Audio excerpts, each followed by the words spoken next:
डुग्गर धरती अपने अध्यात्म व वीर योद्धाओं के लिए विशेष रूप से जानी जाती है। आज हम आपको ऐसे ही एक शूरवीर योद्धा को समर्पित स्थल पर ले चलते हैं। केंद्रीय प्रशासित प्रदेश जम्मू व कश्मीर के रियासी जिले में दरियाई चिनाब के किनारे ये जगह है डेरा बाबा बंदा सिंह बहादुर।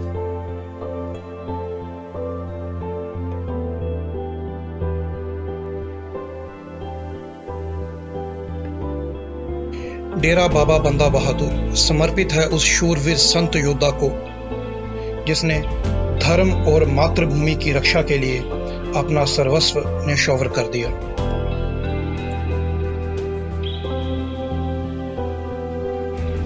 बाबा जी का जन्म जम्मू कश्मीर राज्य के राजौरी जिले में हुआ था। युवावस्था में उन्होंने शिकार खेलते समय एक गर्भवती हिरनी पर तीर चला दिया, जिसमें उसमें से एक शिशु हिरन निकला और तड़पते हुए उसकी मृत्यु हो गई। ये देख उनका मन वैराग्य से भर गया और उसके बाद वे वैरागी बनकर छोड़कर निकल गए। वे योग साधना करते रहे और फिर कुटिया बनाकर नांदेड़ में रहने लगे। नांदेड़ में वो माधोदास जी के नाम से जाने जाने लगे। इसी दौरान उनकी मुलाकात श्री गुरु गोविंद सिंह जी से हुई। गुरुजी ने माधोदास को वैराग्य छोड़ देश में व्याप्त मुगलों के आतंक से जूझने को कहा। इस मुलाकात से उनका जीवन एकदम बदल गया।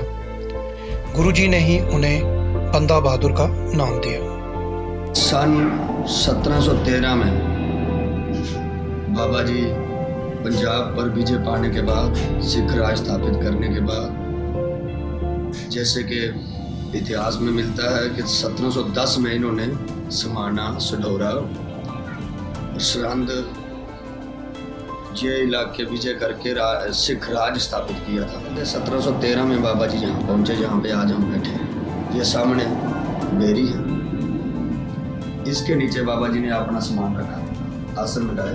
देखो तीन इस साइड 3 दरवाजे शीशे के नजर आ रहे हैं। ये 3 अलग अलग भागों में कुटिया बने हैं, अच्छे कमरे। तो जो पहला है इस साइड, जो मेरी साइड पहला है, तो ये बाबा जी का, जैसे आज की भाषा में हम पूजा रूम भी कह सकते हैं, जहाँ पे बाबा जी अपना आसन लगाते थे। तो इससे आगे जो नंबर 2 पे है, तो वो गुरुद्वारा साहब था, उधर गुरु ग्रंथ साहब का प्रकाश किया करते थे। नंबर 3 पे उनका परिवार रहता था।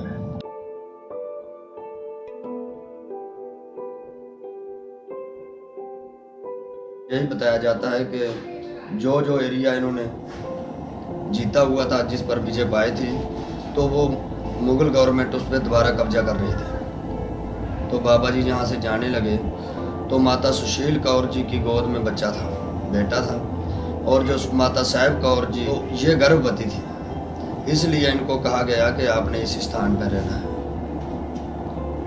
माता सुशील कौर जी और जो सिख फौज थी बाबा जी के साथ चला गई। चंद सिख सेवादार माता जी के लिए यहाँ पे रह गए। तो बाबा जी यहाँ से चला गए। जहाँ से जाने के बाद उन्होंने पहले कब्जे हटाए, फिर गुरदास नंगल की गढ़ी में वे गिरफ्तार हो गए। 9 महीने गिरफ्तारी के बाद बाबा जी के साथ जो 740 सिख थे, इनको एक एक करके एक हफ्ते में सभी को कत्लेआम कर दिया।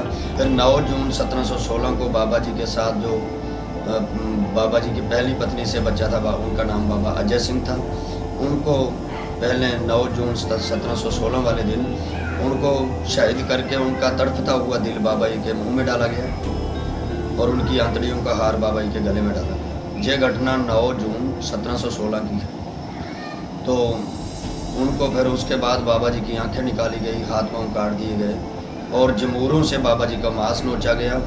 उसके बाद बाबा जी को शहीद किया।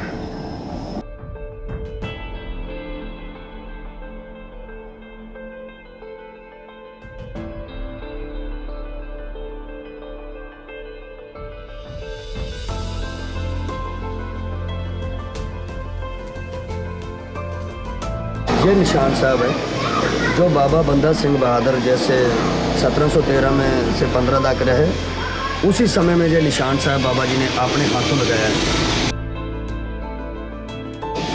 ये इसको साल में 2 बार इसके जैसे ये वस्त्र हैं जो चेंज किए जाते, बदले किए जाते।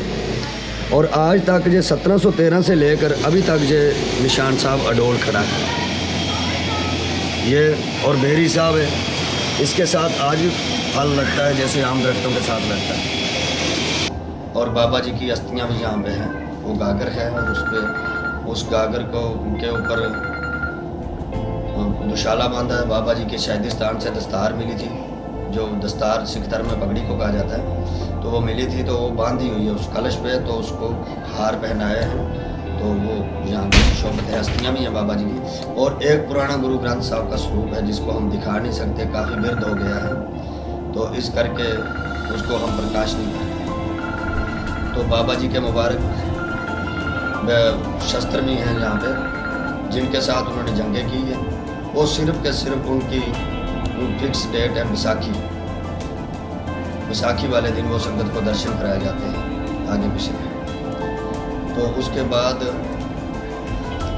यहाँ इस गुरुद्वारे साहब का ये नियम है कि चिन्हाव दरिया से जल की गागर आती है और उन बर्तनों को रोज़ मांजा जाता है।